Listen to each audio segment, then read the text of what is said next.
I have to believe most of us have heard of the Tiger King and all of the drama that surrounded that series. A guy owns a large number of beautiful tigers and manages to screw up everything in his life and go to jail. I watched a few episodes like everybody else during the COVID lockdowns and have to say, I was caught up in the programming for a short time. Tigers are beautiful, and to see humans cozying up to them is captivating. When the series devolved into a he said, she said melodrama, I tapped out. My wife and daughter stayed on for the duration. I assumed that all such animal preserves were probably located in the South, where winters were shorter. Well, I was wrong. T&D Big Cats of the World is about an hour's drive out of State College in Penn Creek, Pennsylvania. They have over 300 formerly abused or unwanted animals as guests of the park, from large carnivores like lions and tigers to foxes, raccoons, and monkeys. They also have an aviary with a multitude of birds in residence. I drove to the preserve and parked by the aviary to await my guide, a member of the family that owns a sanctuary, Jennifer Mattive. She's a graduate of Penn State's Wildlife and Fisheries Science, and she absolutely loves the animals she works with every day. I knocked on the door to the aviary and said, "Hello." I immediately got back a returning "hello" from a voice inside. The voice sounded a bit strange, so I called out again, "Hello," and got the same odd voice returning the salutation, "Hello." Suddenly, I realized I was talking to a parrot. I guess he was in charge when no volunteers were available. I felt like an idiot. I crossed the street and saw Jennifer coming out to greet me. We had a nice long walk and talk across the park. Okay, Jennifer, here we are at your park. Just give me an overview of your background and what made you do what you're doing here. What gave you the qualifications to do what you do? And tell me a little bit about the park. Sure. I guess it wasn't me who did this. This was my dad's dream. When he was a kid, he had two dreams. One was to be a state trooper, and one was to be to own a zoo. Oh, for God's sake! So two different aspects, sort of two different aspects. So he actually, after high school, he went into the Navy, and he was in the Navy for 3 years. And when he came out of the Navy, he went into state police, and he was a state trooper for 20 some years. And while he was a state trooper, they worked with the Game Commission for different makes things. sense. Yeah. And he rehabbed native Pennsylvania wildlife, and then he had a chance to help with someone selling bobcats and cougars illegally in another state, and it just kind of happened from there. So that's sort of how it started. So he went from normal Pennsylvania animals to exotic animals. Sort of, yeah. Yep, sort of. Yep. And we didn't look for anything. Everybody, I mean, people would call. At that time, there was no internet, nothing like that, no computer stuff. So they would just call Pennsylvania State, the Game Commission, ask who helps you with your wild animals, and they're like, Terry does. So it just kind of was a word of mouth. Your father, Terry. My father, Terry, yep. Yeah, word of mouth. What was the most normal animal? The bobcats, I guess. Were there cougars? Were there bears? When he first started? When it first started, it was more native stuff. Yep. So like your, raccoons and things that couldn't be released into the wild, and things that needed a home. So yeah, it was raccoons and foxes, coyotes, bears. So some of those are nuisance animals. I guess it's good to get rid of them as well. Coyotes, I guess. Yeah, and a lot of them were just ones that couldn't be released, or people had them, or they came from Gotcha. small zoos. They weren't all wild. I mean, born in the wild. There were some that were born in captivity, and then it just kind of happened from there. We don't look for animals. We still don't look for animals. They just all find us. Donated. Yeah. Well, I lived in Miami for a lot of years, and I did a number of documentaries down in the Everglades. And I found firsthand what happens when people bring in exotics. They get too big for them because with the, you must know now with the snakes down there, the different constrictors and anacondas and everything else. And then the lizards, the big lizards that hang out of trees. Yeah. The iguanas, yes. Mm-hmm. And so I don't know that happens so much in Pennsylvania. I don't not with the reptiles as much because they wouldn't survive. But I'm sure people that get, raccoons or skunks as pets and realize it's not a good idea, and then they just let them go. Yeah, I think there's probably more of that. I'm sure there's people that let their pet exotic reptiles go, but they wouldn't survive. They wouldn't survive our winter, which is sad, obviously, for them. Yeah. you've told me a little bit about the background, obviously, but I think most people would look at central Pennsylvania and go, why is there an exotic animal park Yeah, it's here? not, yeah, I mean, if you're looking at a business aspect, location, this is not the spot. This is something that just we ended up here. My mom was a teacher, retired. She's a retired school teacher, so she ended up with a position in this area. So we moved to this area, and my dad could transfer, so he transferred here, and then that's how it all started here in Snyder County. So we weren't looking, they had other careers, and they weren't looking to do this as, as an income. It's still not it doesn't make money. I'm sure it doesn't. Yeah, this is very. And then my brother and I are here, and we both graduated from Penn State with degrees in animal-related fields. But a lot of this is the degree is great, the book knowledge is great, but you have to gotta live the life. Live the life, and you also have to have common sense and be realistic about things too. I mean, how you to run the money here is. That you can talk to my dad. His famous thing is he robs Peter to pay Paul and that kind of thing, and he survives. So one of his other favorite quotes is, with being a state trooper, he worked with a certain type of animal for 25 years. Now he's working with a more intelligent animal. So probably less dangerous too. Yeah, less, absolutely. Yes. Absolutely. Well, Jennifer, it does make sense. You need a lot of space for what you do here, and driving up, it's absolutely beautiful. And I have to tell you, when I came in looking for you, I was over by the aviary. And so I went to the door, knocked on the door, and I said, hello. And I hear, hello. I went, hello. Hello. Yeah. Wait a minute, that's not a person. Yeah, and even if I was in there, there's no way I would hear you with all the birds in there. Well, it's a parrot. I don't know which one was by the door, but hello. And I went, wait a minute, that's. Yeah. All right. Behind us, you've got a bear here. Now that doesn't look like a brown bear we'd see or a black bear we'd see in Pennsylvania. No, these are Himalayan black bears. So they're a little smaller, a little shorter. They have a pretty white V on their chest. Yes. Yep, all that fur around their face. Well, Himalaya. Where did you get this animal? Well, the animals that live here, they're still all rescued animals, but a lot of them now are illegally owned pets that were confiscated by different government agencies, or people find out about us and then call us about them. We also receive animals from zoos and other rescue facilities, and then we still have some non-releasable Pennsylvania wildlife that wouldn't be able to survive in the wild because of their injuries. Gotcha. But they're fine in captivity. They've adjusted to captivity. They can educate people about them. So then this bear right here was owned illegally by somebody. Well, actually there's two in here. These two, they came from a private zoo that just needed a home for them. Gotcha. They're older bears. Well, that's good too. They're older bears, and they just needed a home for them. So it looks very peaceful back there. Just kind of wandering around. All right, well, why don't we take a walk? All right, why don't we walk up this way? And, so we opened in 1990 is when we opened, mainly for schools, because schools were calling to see if they could come see the animals. So that's sort of why it opened. And then, so this is our 32nd year open for the public, and the animals have grown to, we have a couple hundred mammals and then a couple hundred birds, which you were listening to them. Yes. And then also we have, the animals are on about, have about 35 acres right now. 35 acres.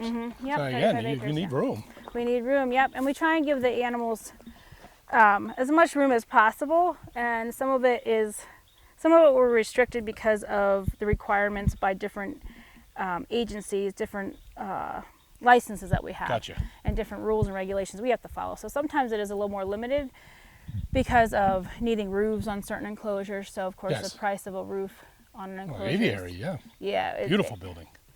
So some of it's a little more limited than others. Now these guys have, these bears that we're looking at, they have an acre enclosure. Well, I have to say that, obviously I've gone to zoos, done a lot of work in zoos. We don't get this close to animals in zoos, and this looks like it's a very natural habitat. He looks very comfortable down there. Yeah, laying on his back with his feet in the air. All he needs is a in ball. The shade. Here comes his buddy. Oh, there you go. So this is a female coming up. Yeah. Yeah, she's smaller. So they, we do try to let you get as close as within reason. Within reason, and within what we need to follow for regulation wise. And like you said, a lot of zoos don't, and what we feel the reason for that is because of the public. We don't have a lot of visitors. If we average maybe 100, 150 people on a weekend, that's a Saturday and Sunday, that's about it. That's for still a lot both of days. people. That's a lot of people. It isn't, but it's not. If you think of zoos that have hundreds or thousands of people that visit, in a day, and if you let them get within 4 feet of a bear like here, people unfortunately do not have the respect for animals like they should. They don't behave sometimes. And they don't behave. And here we expect people to have respect for the animals. So we have volunteers stationed at different areas to make sure that people are being respectful of the animals. And if you're not, you're told about it. If you can't stop, then you leave. You're gone. Then you're gone. Well. The way things are today in the world, everyone thinks they're entitled. Yeah. Or they think that they can do what they want and there's no consequences. But we don't put up with that. The animals, they're our family. Yep. We're here with them, like you just kind of mentioned earlier, 24/7. So yeah, we do take it personally. So if you're not being respectful of them, then you're gone. And there's no reason why you can't be respectful of the animals. Well, especially when they're looking as playful as those two. Yeah, and it could be just someone trying to get their attention to get a picture. Making noises. Selfies, get a selfie with the bear. And that's fine as long as you are not disrupting that animal. Well, the fences look secure here, so I wouldn't be worried about taking my kids along here when they were little. No, we're not worried about that. We're just more worried about somebody teasing an animal and then ruining that animal, and then it doesn't want to come out for anybody. Are we going this way? Yeah, we're going to go great horned this way, owl. I just love them. Look at that thing. Well, this actually, you're close. This is. Oh, what is it? They look like a great horned owl, but these are Eurasian eagle owls. Oh. These are the largest owls by wingspan. Their wingspan's about 6 feet. Beautiful. Yep, they've got those huge orange eyes that are. That. Yep. And they're silent. You're flying back and forth. You can't hear them because of the way their wings work, huh? But they do resemble our great horned owl. They sure do. Yeah, I'd throw Art away when his eyebrows were up. It was okay. Which way are we going now? What's next? And the next one we actually have a non-releasable eagle. She is young.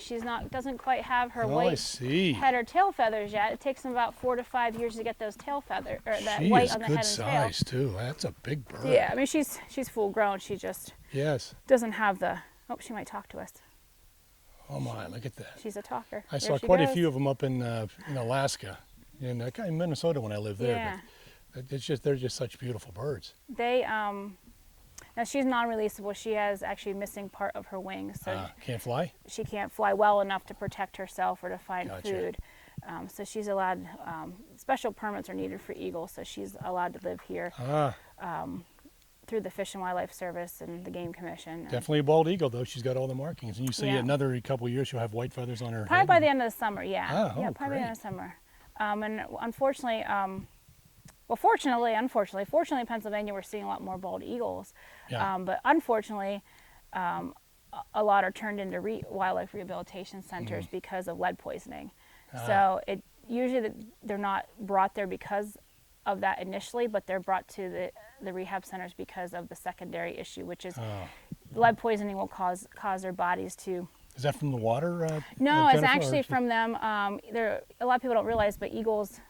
People think eagles eat a lot of fish, and they do, but they're big scavengers. Okay. So let's just say somebody shoots a groundhog and leaves it lay, and then they get to eat the lead bullet. Oh, there you go. And it stays in their crop. I didn't connect that. Okay. Yeah, it stays in their crop. Birds have a crop first, so it goes into their crop before they digest. So if enough of those lead bullets build up in their crop, it causes a toxic to them. So then that toxicity can cause them to be just kind of feel blah. So anybody that's out shooting groundhogs in their farm fields or whatever should collect them and burn them or something. Dispose them properly, bury them or whatever. But because it's not only more to it than just banging them with a bullet. Right, So then what happens, these birds are not feeling that great, and they might try to fly to catch food, and then they break a leg or an arm or a wing because they aren't feeling quite right. And then they get turned into rehab centers. So then they're turned in because of that issue, or they're emaciated, they're just not strong enough to catch food, and then they find out that they have lead poisoning. So that's. Well, she's looking at us, and she knows we're talking about her. She's doing pretty good, yeah. She's doing pretty good. So then we have some wallabies, which, there's one there. They're kind of shy. They're getting better. There's one sitting back there by the door there. Oh, yeah, a wallaby? Like a wallaby, yep. They're like a smaller version of a kangaroo. Yes. Yeah. See, I just find it hard to believe that you'd rescue one of those in Pennsylvania. But I guess people could send you animals from all over the country, I guess. Is that? Yeah, most of them do come to us from Pennsylvania or around the surrounding states. But we have gotten animals from about half the states in the United States. Yeah, yeah. So your name's out there. Yep, it's out there. And these are lemurs. I These see are lemurs, yes. brown lemurs and ringtail lemurs. And these are the most common ones that you see in zoos and other places. Oh, so yeah, it's why long we tails. have so many of this kind of lemur. And they're right here. They're so close. Yeah, yeah, they like people. Yeah, They they're like very curious. They're very curious. Yeah, yeah. They like to talk. The little brown lemurs have like more of a pig like grunting noise, and the little ringtail lemurs more like a cooing noise. I think they're in a lot of Disney movies too. Yeah, yeah. Oh yeah, look at that. That's very cool. Yeah. These guys Kinda spend a lot of hanging time in back. trees, and then we have some skunks. I don't know if we'll see them right now. They tend to be visible, but it is a little warm right now. Yeah, I've seen a lot of those around my house. So Yeah, they like this hole down. This is one of their favorite holes down there. Oh, gotcha. Yeah, they do a lot of digging in this enclosure. They can do a lot of digging, a lot of natural behaviors for Yeah, them. they're good diggers. Yeah, so those are some that people had as, those are ones that people tried to keep as pets. So they don't have their, they can't spray, so they can't defend The themselves. scent glands have been removed. Yeah, and- so they yeah. can't be, and they've been a pet, they've been born in captivity, so they can't be returned to the wild since they were born in captivity. Okay, you got a sign here saying "Reminder: Don't make noise." Mm-hmm. 'Cause, I guess the animals will be scared away. Then people won't be able Right. to see them Right, yep, yep, because you're right on top of the animals here. yeah, you can talk to the animals, we just don't allow you to make noises because we don't want them to get scared and go away. You know, we want them to be visible. And they're never, like the black bear enclosure here, or the Himalayan bear enclosure here, is fairly large. They have lots of trees and things to forage and find food on their own, but they can hide. And we always Gotcha. let the animals hide if they want Oh to. yeah, you said it's an acre there. That's a lot of room. Yep.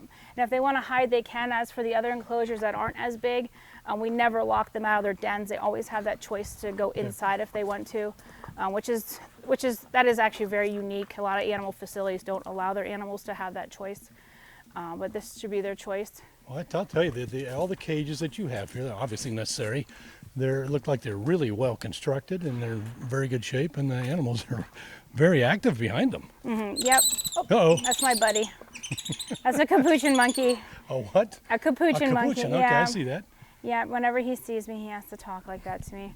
And I don't take, my brother's the one that takes care of the primates, and Yeah. so it's not like I give him extra treats or anything. He likes me for some reason. So these are spider monkeys that you see as well. They have those long arms and legs and a tail to hold on to things with. Yep. And Yeah. again, I've said it several times, but being this close to them, I get a really good look at what they, Yeah, how they're made. and most of the animals will respond like this when other people come and visit. We're only open about 70 days a year, so when you come, you're still And overindulged, very yeah. excited. Yeah, you're still very exciting to them, and you're like an enrichment to them.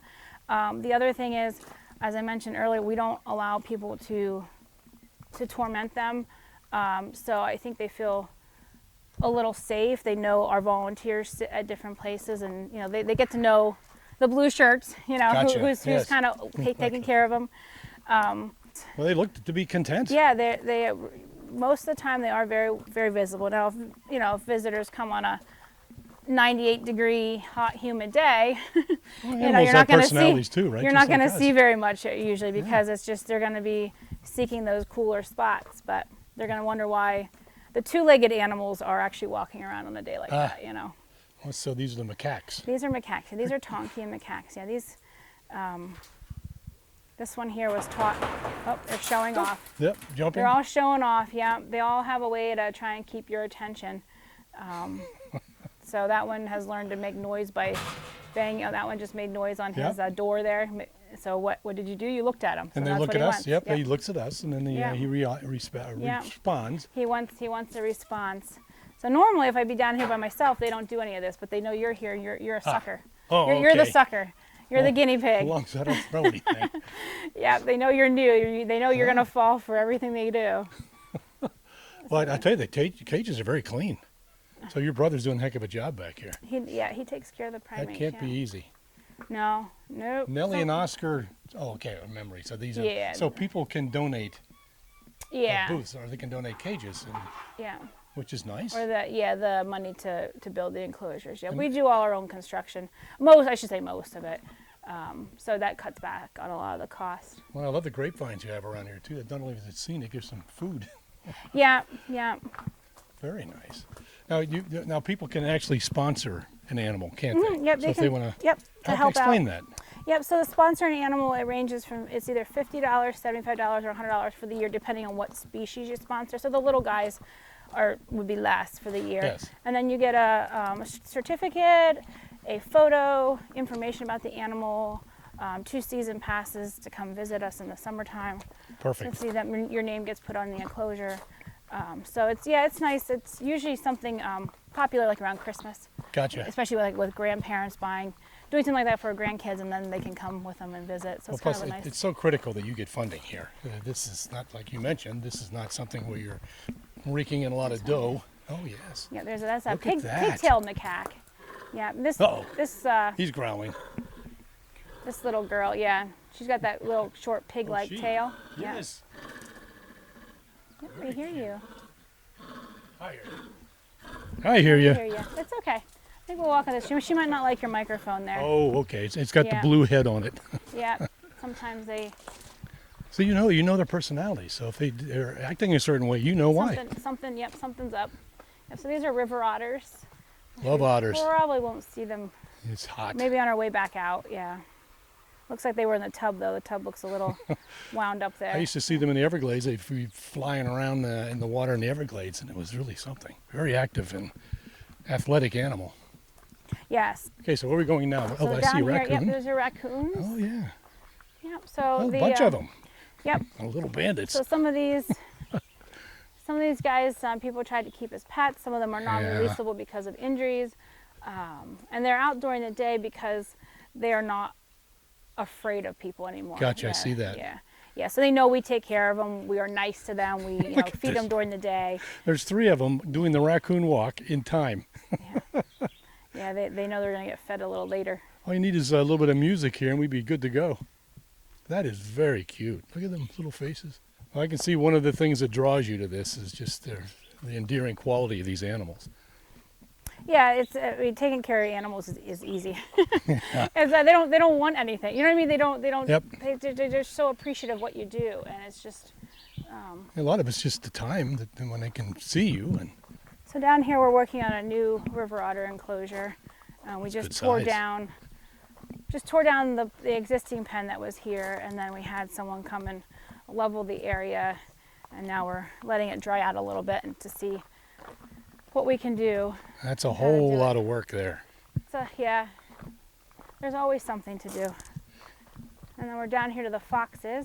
Oh, I see that. Yeah, these are all red foxes, even though they're different colors. Red foxes have about 40 different known color variations.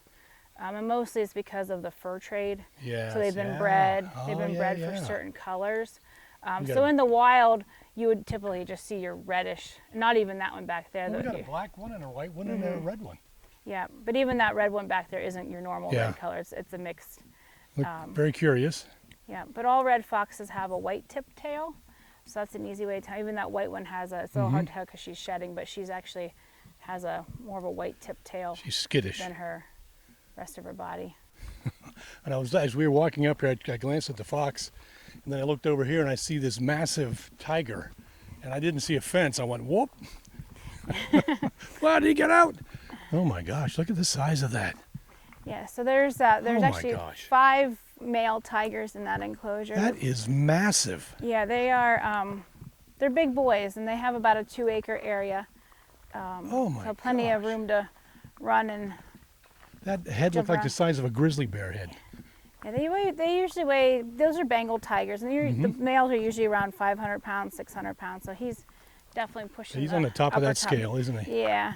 He's just a big cat. Well, is this the closest we can get to the tigers? Right now? No, we'll go up and around the other corner. Okay. There's some non-releasable. Oh, look at that! Red-tailed hawks. Oh yeah, I love those. Yeah. So they have injuries. One has a wing injury, one that. has an eye injury. They just can't be returned to the wild, but they've adjusted to captivity, and allows people to get a little close to them to get appreciate them. And I can see why teachers want to bring kids out here. yeah, in the spring. You learn a lot. Yep, in May we have schools will visit. We take the school students on a tour, so Yeah. they get to so it's a little bit nice too. They get to hear about the animals and learn about them that way. I see the tiger looking over here at the llama. I think he's got something on his mind. Well, maybe, I doubt it, because they've never been chased by a tiger. Tigers never chase them. So they just hang out when, yeah. They just don't, they don't. Now, if they get a little spunky, a little excited, that gets the tiger's attention, but so does anything else that gets excited. So it's... Well, I guess it's behavior, from what you're telling me, that they have accumulated behavior and they don't go out of that norm too often, huh? Not usually, no. They're pretty, and if we know, and just being here, we know if something's different, you know what I mean? Something's up, yeah. You got goats over here, they're cute. A couple pygmy goats, yeah. Very little. Yeah. Fox crossing. Oh, there's another fox. Yeah, There's another enclosure. We have quite a few foxes. And I bet that's normal to have them it depends. in, huh? Things kind of cycle around. So the one year there was a state that did a crackdown on foxes and coyotes. Huh? Well, just people having them and selling them and stuff. So we ended up getting quite a few that way. Oh, that one's beautiful. The black we one do there, have that's gorgeous. We have a fisher over here. I don't see her. She must be hiding and I saw something moving. taking her nap. The fisher, I saw him. Fisher might be taking her nap. Well, I saw something in the back there and it's disappeared. Oh, there she is. There she came out of the yeah, log. there it is. Yeah. Oh, Yeah, my she's God. got a nice hollow log in there. She Boy, likes to lay in there. Blend in, huh? That looks like a mink. Sort of, yeah. No, this is a fisher. Yeah. So it's like kind of like an overgrown ferret. Huh. And the females are like 5 or 6 pounds, which is what she is. Yeah, and she's little. And the males are about 10 or 12 Cute, pounds. very but cute. They're the only natural predator of a porcupine. Is that right? Yeah. So that I'd stay away from that porcupine, buddy. Yeah. they can get them, but that's pretty neat for those little critters. But they are related to weasels and badgers, wolverines. So it's a got that badger attitude got for taking on a attitude, porcupine. Yeah. I once saw when I was in one of the great parks in the Mountain West. I saw a porcupine about the size of a German Shepherd. I cannot believe the size of that animal. So there's a tiger still over there, kind of Yeah, following I us, see walking that. with us. Yeah. He's licking his I lips. don't see the other ones. Looking for the other ones. They kind of like to hang out back there in the trees and wooded area, but I don't see them right now. Well, the pathway's all covered, so you've got nice shade through here. Really easy to walk through this. It's not hard. Yeah, it's mostly climbing shaded. hills. Yep. There's another fox. Oh, I love the black foxes. Yeah. I can see. That's why they were trapped, because the fur's so beautiful. Oh, you heard a peacock. Yeah, I there, heard a peacock. A little bit of a peacock. Everybody's kind of quiet today. I think they're enjoying the cooler weather. You know, it really is compared to what we were a couple days ago. Yeah, I think they're enjoying the cooler weather. So on up here, this is a younger black bear. He was actually, his mother was hit by a car. Ouch. And then the siblings went to a rehab center, and he needed the most attention. And of course, when they were done with his treatment during the day, they would always put him back with his siblings. Yes. But he chose people. Oh, there he is. There he is, yeah. So he chose people. So Just used to them, I guess. Is that? I guess, I don't know. And they tried their hardest not to, because they wanted to release all of them. Yeah. But he just chose people. So he came to us, and the other ones were released.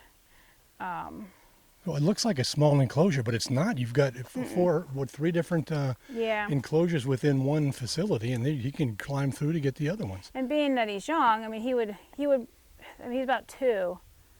So between 2 and 3 years old is when black bears usually leave mom. So he should be leaving mom this summer. Gotcha. But you see, he's little. He's leaving us now. We're just seeing his back end. But he still has a potential for climbing. So this is why he's in this area, because of the roof. Gotcha. Oh, yeah. So he can't climb. So Okay. he can't climb out. So as he gets a little older and hopefully a little bit bigger, we'll be able to do something different for him. But we have to make sure that he's safe. He looks about the size of a St. Bernard right now. Yeah, he's a little guy. Little pigeon-toed there. He was probably I don't know for sure, but I'm just guessing he was the runt of the group. Ah, well, that makes sense. Yeah, because Were there 2 or 3? Bigger. There were 3. Yeah, that's a big litter. Yeah, and being that he needed the most attention, he was probably, I'm guessing, the weaker of them. But he's a good boy. He really is. Yawning. Do you name these animals just for friendly or just? A lot of them do have names. We don't post their names Yeah. anywhere for visitors because a lot of them know their names. So if Yeah. you stand here and call them to get a picture, which is usually what people do, they're going to look for something. They want a reward. Yeah. So we don't post Just their like names. a kid. Yep. Yeah, if you stand here and call him 5-6 times, he doesn't get anything. When we actually need him later for There you something, go. he's not going to come to us. So You figured it out, haven't you? He's beautiful. well, most of it. Big old feet on him, so he's going to grow into He's those. going to grow a little bit more, but he's a good guy. He's a favorite of the volunteers. And how many volunteers do you have at any one time, Jennifer? It probably varies, but it varies. what do you need, actually? I don't know what we need. We kind of just go with what we have and make do. But I think this year, we have about 16 regular volunteers, and they might come. They usually come about twice a week to help us out, and they range from college students who are do volunteering or interning for their schools to retired folks. So it doesn't have to be. You don't have to have a degree to help us out. An animal field. You just have to want to help. And what do they mainly do, Jennifer? What do you have them do? Yeah, we're not hands-on. This is not a hands-on facility. They can't touch the animals. No, we're not touching, not holding. But they help with food preparation, some feeding and cleaning of the animals, maintenance.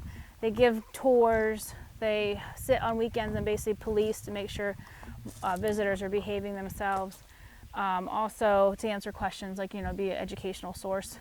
So they help with lots of different things, but we're not hands-on. Yeah, well, it's got a liability there as well. Anybody can hurt. But when I look at this vast expanse and how well it's kept up, there's costs to run this, and then you need help. And what I have to think of is your most expensive cost has to be feeding these animals. Yeah, it is. Yeah. So we don't have paid employees, just the volunteers that help us out. We can walk up here to the tigers. Yes, I see the deer hiding in there. Yeah, the deer kind of enjoying that tall grass there. Hiding, yes. It is. The food is probably the most expensive part. And then enclosures, building enclosures would be the next. But yeah, the cats, or I should say the cats and the rest of the carnivores, they eat about 12,000 pounds of meat a month. 12,000 pounds a month? Which is about 10 or 12 cows. That's for all the cats? And the carnivores. All carnivores, okay, got you. That's a lot of beef, buddy. Yeah, it's a lot, yep. And here comes a coyote too, along the fence line here. That's why I stood over here, because I figured he might come over. Oh, yeah. But yeah, no, we do get, and you see where we're located, so there's a lot of farming areas, very rural area, yeah. That's very helpful. And so we do get some farmers that if they have cows, horses, calves that die, they'll bring them over to help feed the animals, which is great. It's a good carcass diet. Absolutely. The Game Commission has been good at bringing roadkill deer up until just recently because of CWD. Yeah, we have CWD in the area, so we don't get the roadkill deer anymore. I have to get it pretty soon after it was killed, too. You can't just let it lay there and rot. Right. Anyway, yes. Yeah, no, because in the wild it wouldn't matter. They would go back to that carcass until it's gone. They would eat it till, if it was a little gamey. That we wouldn't want to. But these guys are spoiled, so just their stomachs are spoiled too. Then I would think. Yes and no. I think yes and no, because they will bury some things, and their enclosures are quite large, so they have an opportunity to bury things and go back to it, and we don't always find the stuff. Yeah. So I think maybe it's to some degree, but these animals haven't been in captivity long enough for some of that stuff to biologically change or physically change. There are two coyotes now. I see them coming up to the fence. I thought they would once we stood here, but yeah, we don't. But just to give you an idea, like we don't take sheep or goats or pigs from farmers anymore. Because the animals won't eat those. Now in the wild they would eat those types of animals. Not the same species here, but the same types of animals. But again, they're spoiled. They get fed every day, so they prefer the other types of foods. And then we do buy chicken and turkey when we have to, and when we have to supplement, and occasional trespasser or two. Oh yeah, there you go. Just someone who makes too much noise and throws things in the fences. Yep, and we get invited to step in. Tell them if they wear a size 10, 11, 12 shoe, we keep that. There All you go. the clothes go to Goodwill. So we're good. It's also a scent mark. You can throw the shoe in there. Find this guy. That's right. That's a And who really would nice know, right? enclosure. There's Look at that. No evidence.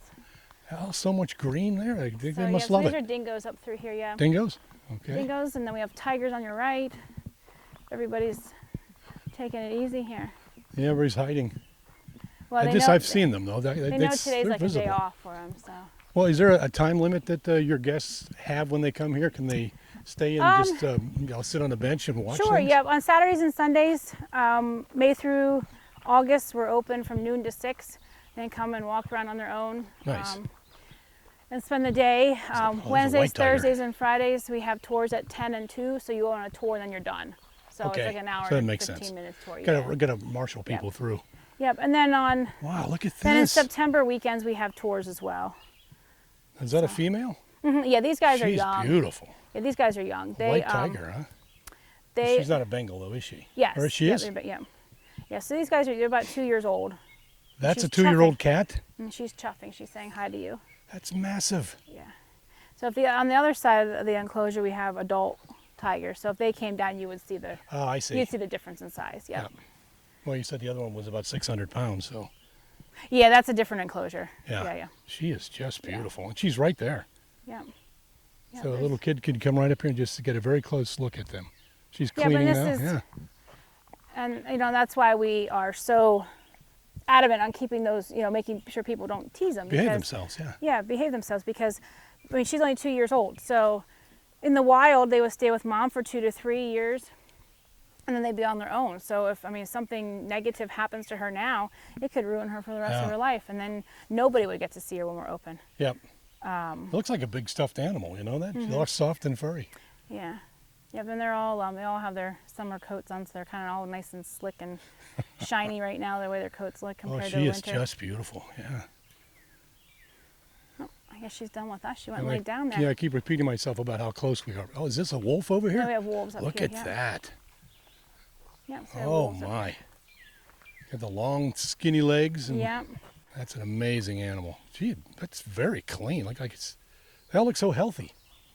Yeah, Look very healthy and happy. yeah. Well, tell me about that. How do you keep them healthy? There must be vet bills and other things. Yeah, You gotta- we're very lucky. We have 3 main veterinarian clinics that help us out, and then 1 main doctor from each clinic.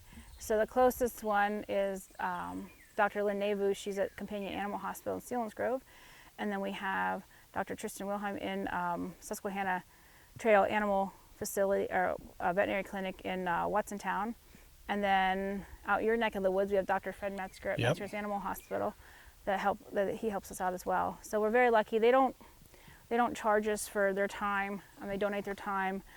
They donate quite a bit of Very noble. other expenses, and we do pay some, which is we expect. Yes. But we're very Out of pocket things I would understand. like, Yeah, medicines and. yeah. Well, I have to tell you, I did work with Fred a couple of times. In fact, I did a podcast with him, and he told me an amazing story. And I'll just lead it off, and maybe you can explain what happened.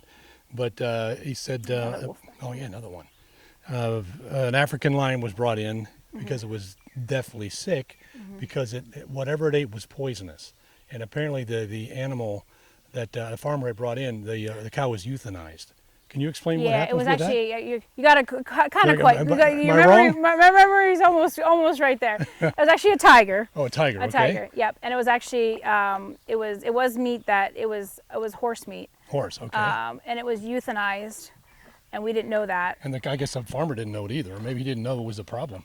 Well, yeah, it was sort of, yeah, they didn't know, I should say we didn't know what happened to it, and it was euthanized. So that medicine that is given to an animal to euthanize it, to kill it, is still in that animal. So if another bet. animal eats it, depending on how much of that medicine they get wherever they're eating it, Like a tag-along effect. it can, Yikes. yes, it can kind of like with the eagle and the toxicity of Yes. yes.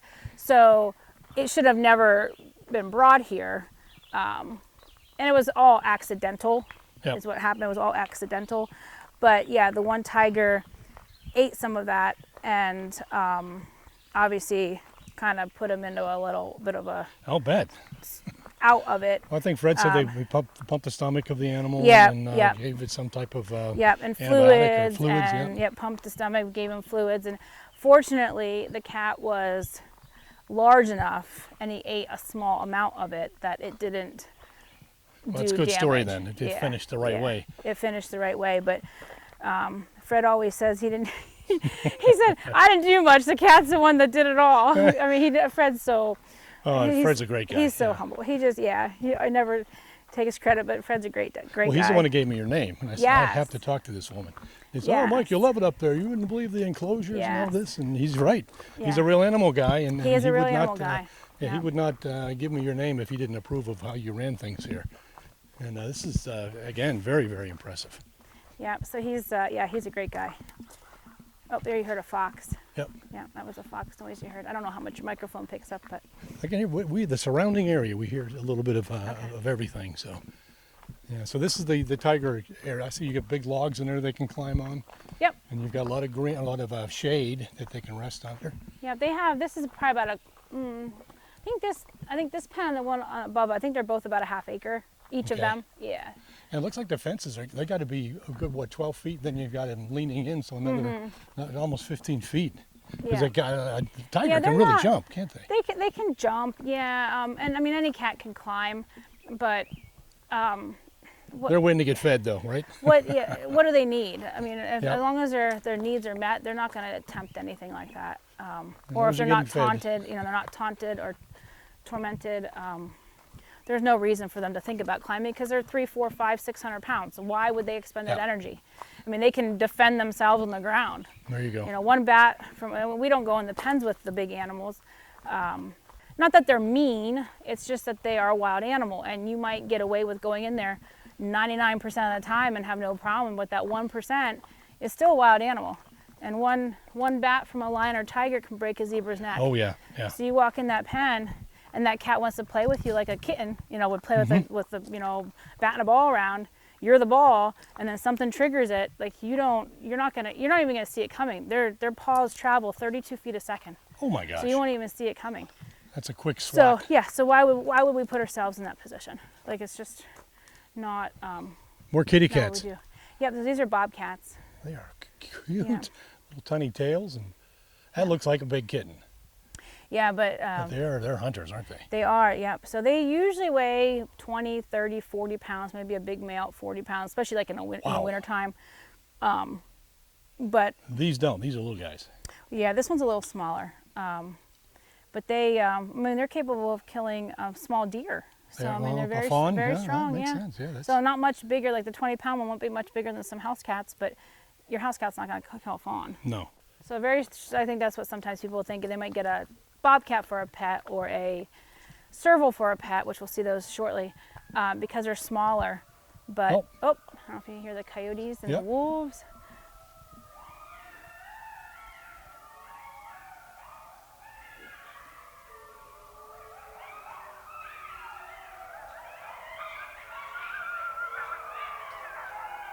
What do you think got them excited? We left. Oh. We left. I should say I left. They don't care about you. They don't care about me. They don't care about you. He's a dumb guy with a blue mic. Yeah, I'm the one that takes care of them. So they're like, come back. But no, they do that to mark territory. Gotcha. So they're letting all the other wolves, which are not in Pennsylvania, but all the other wolves, all the other dingoes, all the other coyotes know that this is their home. Yep, this is their home. This is their territory, their turf. So if you're around, get lost. Find someplace else. That's all that is. Yeah. Well, you probably have been asked this, but I think a lot of times when people think of an animal enclosure like this, they think of the Tiger King. What did you watch any of that, and do you have any opinion about how that guy behaved and all the drama? Yeah, that's a good point. A lot of drama. I only watched the first round of it because I guess there was a second round or something. Yeah. Only because I figured we'd be asked about it. Yeah, well. And more fox. I think that possibly the producers had good intentions of like the animal part of it, but obviously, as you mentioned, all the drama was what they focused on.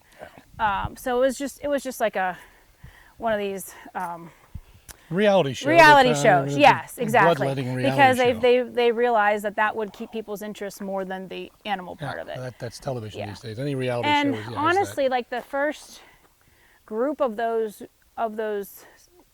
shows, it really wasn't that bad. Meaning animal-wise, like the enclosures, Yeah, they probably could have been bigger, but they weren't terrible. He had a bunch of tigers together, but guess what? Nobody was nicked up. Nobody was scratched. They all looked healthy. Yeah, there was some mud, but guess what? It probably just rained. Yeah, well, people also like playing with him and hanging all over him. So, I mean, I don't, like, at least at those, they didn't really, I didn't see any, like, animal abuse, what they were, what they were going for, I think, originally. It's people abuse. That's kind of it was, yeah, it was. So, I mean, at that point, and again, I didn't watch the other ones. I have no intention of watching the other ones. I'm not into that either, but it was quite a phenomenon. But it was just like a big drama, and that's, So, he's in jail now, so. Following the route here further, just past it's about another a mile. fox den. It's about a mile walk around. Nice, I don't know if I mentioned it, but it's about a mile walk around. But it's not that difficult, Jennifer. It's There's easy, no it's an hills. easy walk. Yeah, there's no hills. We have benches around that you can use. It's like you mentioned earlier, it's mostly shaded. Yep. And your aviary is closed right now, but that's another possibility down the road. People can go in and see birds. Yes, and we just had that. Part of it was closed because of training new volunteers to help out in there, but then also with the avian flu, we just don't want to bring anything into the birds. I forgot about that. Now, as far as we know, the experts have said that those types of birds won't get avian flu, but experts have been wrong before. So we're just don't want to risk it then. Yeah. So hopefully, and what we've been told is the hotter it gets, avian flu cases go down, kind of like our normal flu. Like flus, yes. Yeah. So we're hoping maybe sometime in July we might have that open again. But as I've been telling people, they can either call or I'll post it on our Facebook page like the Friday before or the Saturday morning if it's going to be open. Because again, it'll depend on once avian flu is cleared. It'll depend if you have enough volunteers to have it open. Well, can you describe the type of birds that are in there? Are they mainly parrots and exotics? Yes, and in there mostly. They're mostly pet birds that people have had that they can't take care of. They're legal birds to have. It's just, I mean, parrots live anywhere from 60 to 80 years. That is ridiculous. So they live a long time. Now, there are some parakeets in there, cockatiels that live, maybe 15, 20 years, so less. But, so people have these birds, and I think, their lifestyles change. They get outlived. The bird outlives them. They get outlive them. We do have some in there that people have passed away. They willed them to somebody else, and the bird just doesn't doesn't respond, doesn't connect. And they've tried. We've had people say, we've had it for 2 years and we've tried, and we just don't, it's not fair for the bird. So it's mourning is what it's doing. Yeah. So it is, yeah. So I think people have good intentions with a lot of those birds. It just doesn't always work out. So most of that area in there is free flight for them. I believe I am terrible with the distance of things or the measurements of things, but I believe that building is about 125 feet long, and they have most of that building to fly in, and it's, I think, 18 feet high, so they have the height too. Now most of them are all together. There's a couple hundred birds in there. We do have other areas where they're in smaller enclosures because they're either new to T&D, so they're getting used to everything, getting used to being in there, a lot of them getting used to being a bird. If people only had one bird. They never saw another bird. Right, they may have never seen another bird, so they're kind of getting used to being a bird. And then also, they might be ones that don't get along with the other birds in the big area, or they might don't get along with the people that take care of them, so they're biters. Oh, yeah. So they come back out. So it's kind of like time out, is how I explain it, especially when there's a group of visitors. And like time out, doesn't last forever, so they get a chance to redeem themselves and go back over there. But there you go. So it depends. But but that's what's over there. So anywhere from like little button quail, we have those in there they're kind of the cleanup crew. So they clean up any seeds and stuff on the floor that the birds drop. That's what they do. They're the cleanup crew. Well, if you have 200 parents, you got 200 personalities, because those little heads are. Yeah, exactly. And one thing with birds, that pet birds, is that if you have one, they're going to bond to you because they do bond.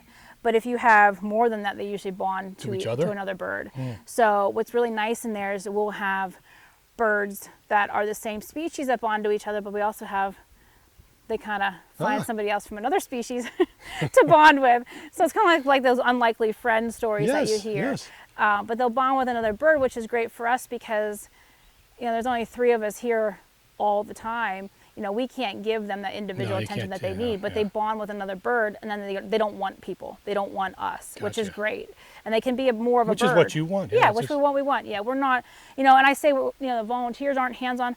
we're not hands-on either. I mean, we might give some of the animals attention, but we're not in there playing with them. We're not in there holding them. That's not your purpose. That's not our purpose. No, that's not our purpose. Well, So, it sounds like the way you described the aviary, though, that might not be for everybody. correct. If people don't like to have birds flying around their heads, they might want to sit outside. Well, yeah, and there's part of it, though, you can still see without There you being in go. the big area. That's good. You And, took care of and that. actually, we, like if our volunteers in there feel that you're not bird worthy to go in the big area, guess what? You don't go in.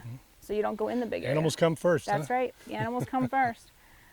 So up here we've got some more tigers. I see they're laying on there's top one of on that. top of there. Yep, yes. cooling off there. There's another one in here, but I don't. the white one. I don't see it. Yep. There's a. Oh, there she. Oh, she's behind the. She's looking at us, kind of peeking at us behind. Oh, the, yes. Maybe she'll come over to us here. Ah, see, while she we had us stand in here. her sights, and we didn't She even know did. it. I think she was. She's walking away. She's probably like, you guys are talking too much and not about me. So see if she'll come back over here. That's kind of unnerving when you think of it. She had us in her gun sights, and we didn't even know it. Yeah, and you think about it, like they weigh again 300, 400, 500 pounds. Some of them might be 600 pounds. We didn't hear her walking up to us, and you No, figure you silent. and I are not near that weight, and you can hear us stumbling through the path, That kicking was stones as we walk, and All I saw was an eye behind that branch. I was, whoa. yeah. We'll see if That's something. there's more tigers down here. Is that the of all your big cats? You have more tigers than lions, and I see one lying over there Yeah, too. yep. There's more Tiger. tigers than lions, and it's just Why is that? Do you think people buy more tigers than lions? Yeah, I think so. Lions have a different. They're different species, so different personalities, Yeah. and I think it's just things shift with what needs help. There's a tiger that there makes laying sense, in yep. the shade, and unfortunately, we see the shift a lot of times with movies and TV shows. That makes sense. So, for instance, when the first, and not to date yourself or myself, but when the first Lion King came out, the first animated Lion King, remember the first one was Simba and Yes. Nala and all that? About a year or so after that came out was when we got our first lions. So another example would be you have, I know we didn't get down to the primates yet, but we've got a bunch of capuchin monkeys. Capuchin monkeys were, of course, in the Indiana Jones series. Oh yeah. They were then on Friends. They Oh, were that's right. They were then on like the Pirates of the Caribbean. Yes. It's the Oh, industry. and yeah, and the library movie, Night at the Museum. Oh, Night at the Museum, Yes, yeah, yes, yeah, yes. yeah. No, it wasn't a library, a museum. Night at the Museum. That they were. A Yes. capuchin was in there. So then we started getting a bunch of capuchin monkeys after those things came out. I know dog shelters see that when Disney releases another 101 Dalmatians remake. Everybody wants a Dalmatian. Everyone wants a Okay. Dalmatian, and right after that, they get a bunch of that. With the Harry Potter movies, I know Owls. the snowy owls. People they're were beautiful. arrested on, national state forest for trying to catch snowy owls. You're not serious. No, Well, of I course am you're serious. serious, I'm yeah. serious. Yeah. So unfortunately, some of that's driven by what is popular, entertainment. Popular media and pinheads. Yeah. And then over here, the lions. I don't know. I don't see anybody today. I didn't see them when we walked down. Yeah, I either. don't see anything at all. Yeah, lions have about an acre or so enclosure. So again, like the other ones, they've got their trees and they've got the grass, almost Oh, like wait, a I see savanna something. type thing. Oh, yeah, Oh, way straight back ahead. Yeah, straight Yeah, off there. I back see there. some brown. Back there, laying at the base of that tree. Yep. Yeah, All I can see is a little bit of fur. But yeah. yeah, Oh, it's just a shame. yeah. Well, hey, they're not always out. But No, they, we can walk down around the corner. Maybe we can see them then too. But one of these is a lion that had some. That's actually what I thought you were going to go into about Fred, because he had helped us with this lion. we said he had a lion and a tiger at one Yeah, time. yeah. So, there's the cougar, the mountain lion. You kind of mentioned the Nittany lion. So the cougars, they have about 60 different common names. Oh, I see it. Okay, there he is. Yeah, 60 different common names. He's watching my brother intently. pouncing.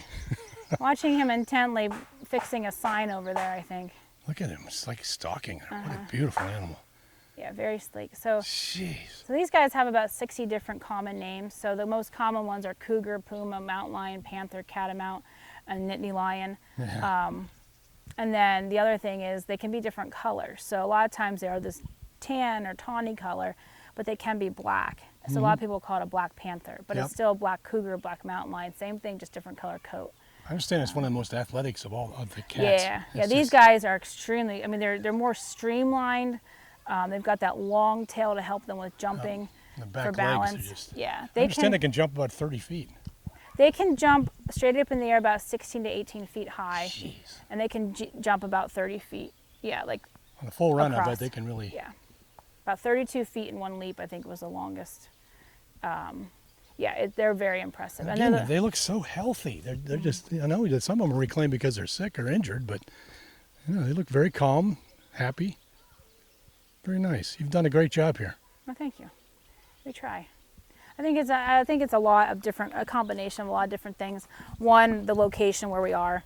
When we talked about location, like if we were doing this to make money, there's no way you'd pick this location. It just kind of all happened. But location is great for the animals. Like you don't have, we're way out here in the country, so you don't have the noise pollution, you don't have the air pollution, you don't have all that other stuff going on that you might have at other places. We also feed mainly a carcass diet. Which farmers are great for that. Yep. And then also, we're only open like 70, I think it's like, technically I think it's 76 days a year, so like about less than 80 days a year. Most of that is touring, so you're only here, you might be only seeing them one animal for a few minutes at a time with the tour. So they're not inundated with it's like a retirement home for these things. They're not bothered. They just hang out. Yeah, and actually some zoos, I don't see the lions. We're looking for I don't lions. see them either. Yeah. And we actually have gotten animals here from zoos that have retired older animals because of the way they're starting to look. They're not tough grind for them. Yes. They're not as active. They're slowing old. down. They're looking old. Yeah. And then what happens is visitors complain that you're abusing that animal. You're not giving it treatment, and it's not. It's that they're just getting old. So we do get, I like to call us sometimes like the land of misfit animals, kind of like the land of misfit toys and the Rudolph, the Rudolph thing. That's kind of us, because we get the animals that nobody wants because they don't want the problems of the public of accusing them. And you know what? We're here for the animals. So there you go. It's just so even in the animal world, people want young. They want youth.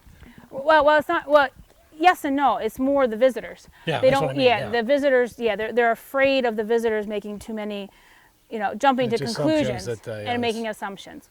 Yeah. We're kind of that group of people now. That we've, is that really group turned of, in. We have turned into that group of people. It's always criticizing and. Yep. And it's very, very sad. It's very frustrating. Yeah. Yep. To take a minute and listen, and then things change. Yeah. Yep. Oh, now is this the? So this is a young cougar in here. Oh, there you are. He's about 6 months. Oh my, is he cute? He's about 6 months old. Look at that. Yeah, we don't get, and I guess it's sort of led into it. We don't get a lot of baby animals here because that's when other people, like if they're having them as a pet, they'll keep them until they can't handle them anymore, which is usually when they're about, when they're an adult. They might keep them for a year or so after that just to try it, to see if they could handle it. So we usually get the animals when they're young adults, or if they're really old. Yeah. He's adorable. My gosh, look at him. So we don't usually get animals here that are He's getting itchy. young. Oh, here He's he comes. coming, yeah. That is just beautiful. Cougars are born with spots. And he's still got a few of them, doesn't he? He does, yeah. He's a little pup, yeah. They're born with spots more boring for a way of camouflaging them. Yeah. Yep. And then when they get to be about 6 or 7 months old, they start losing them. So he still has some. He may not ever lose the ones that you see on his legs. Yeah. Because sometimes they will keep some of those on their legs. Well, now how did you get this little fella here? What happened? Can you remember? Yeah, he came to us. Jumped up. Look at that. Yeah, that was very, very quick, wasn't it? Oh my, the size of those paws. Yeah, he's still growing into them. Yeah. Those are big paws. Now the Not big really yawn yawn. again. Yep. Yeah, he's a good guy. That is a beautiful animal. My gosh. So this is another area Endearing. where the volunteer that's here really needs to make sure that people are like we are, just standing here talking about him and not trying to get him wound up, because he could hurt himself too. Yeah. That's what we're thinking of too. Like he could hurt himself trying to play with somebody on the outside, and he could really hurt himself. So. Well, it looks like with us just standing here talking, he's kind of watching us. He's and engaged. He's kind of, he's laying, kicking back and yawning, and so I guess we're bored, or he's bored. I think he just woke up. Oh, he's beautiful. I think he just woke up. He's a handsome little guy. Look, he's got like 5 different expressions. I love that. All right, we'll walk over here. I'll show you the soon to be Nittany Lion him. soon to be, yeah. So that's one thing about I was going to tell you. So the cougar is the largest animal that can purr, but it can't roar. Okay, so the Nittany Lion roar that you hear is sort of a little made up. Yeah, sort of a little made up, but that's okay. I mean, you wouldn't want a purr at your opponent. Oh, for God's sake, there's Fred right there on this picture. Yeah, so this is a little story that tells you about the lion that came to us that had a vitamin deficiency, which we didn't know about at the time. So here's just some photos of, again, another young one that came. He was 11 months old when it came. And when tigers and lions are 11, about a year old, they're usually a little over 100 pounds. So we're not talking baby. But when they're born, they're about the size of a guinea pig. Yeah. So in a year, they go from guinea pig size, a couple pounds, to over 100 pounds. So that is huge. Enormous. Yeah. So, but these pictures just show you of the lion growing through the years, getting his mane. It takes him about 4 to 5 years to get a nice full mane.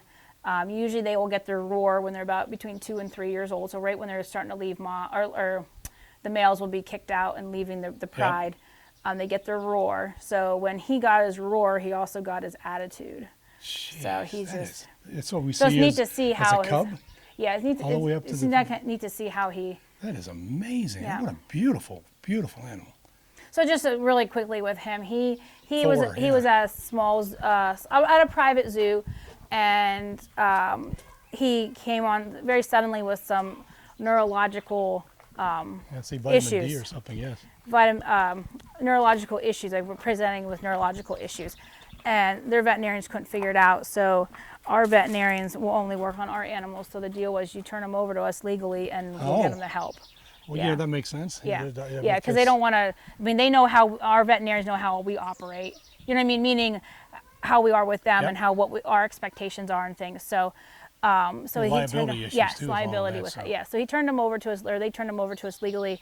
And long story short, it was the cat was fed the same diet as the other lions, but for whatever reason, he was not processing vitamin A.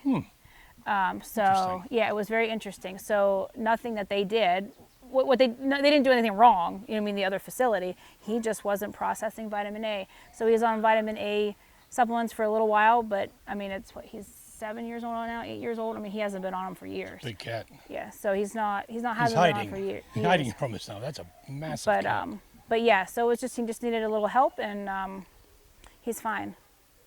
Well, this is interesting. This is a serval. Yep, servals are the only wild cat that has both stripes and spots on their bodies. They kind of look like a miniature cheetah. Yes. Yeah, we get a lot of school kids will come and say, look at the cheetah, which I get it. If you've never seen a cheetah in real life, you wouldn't know the size of a cheetah, in perspective. So, but yeah, they kind of look like a miniature cheetah.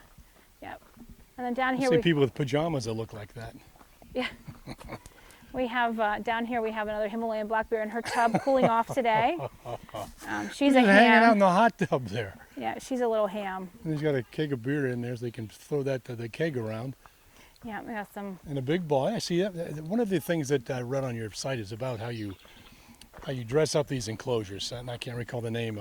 Like enrichment, yeah. Enrichment, yes. Explain enrichment. Yep, and a lot of animal facilities use enrichment or do enrichment. It's just giving the animals a choice, something different in their lives, just making it a better experience for them. So since they're in captivity, obviously, no matter your intentions, you're never going to stimulate what they would have in the wild. As hard as you try, yes. Yeah, as hard as you try, you can't. I mean, you're not going to have the same amount of territory or size of the enclosure or be able to do the things that they would have in the wild. So, but with the enrichment, it's just, giving them new things to do, giving them choices, giving them options.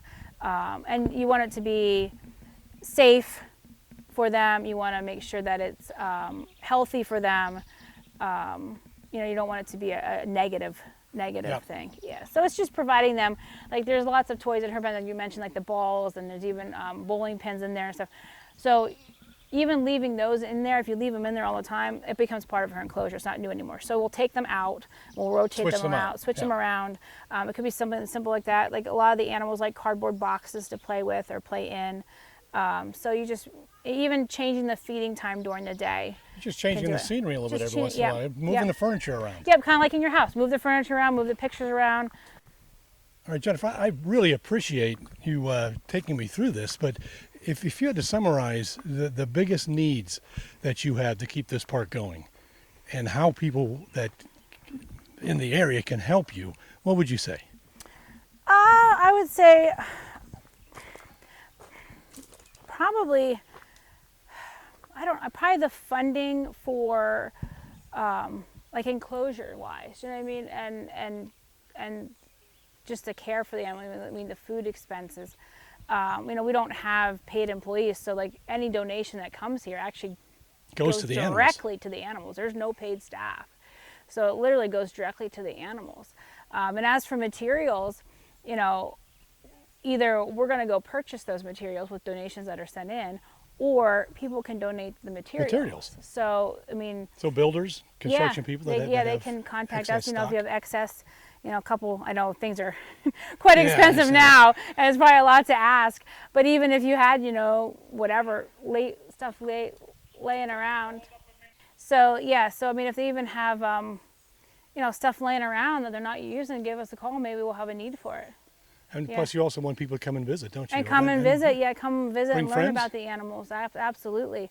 Come and, you know, our admission is $10 for ages 3 and over. Now, we only accept cash for admission, and the reason for that is because you get charged to use credit card machines. There you go. So we're trying to keep the prices, you know, as reasonable as possible. We haven't raised our admission fee in over 10 years. Well, that's good. So we're trying to keep it that way, but you know, like especially this year is harder because, as everyone knows, everything's going up, including our costs absolutely. Care for the animals. Yep, care for the animals. So to give you an example, a primate bag, primate food. They went up $12 a bag. So instead of buying 3 bags for the same price, now we're buying 2 bags. Yep.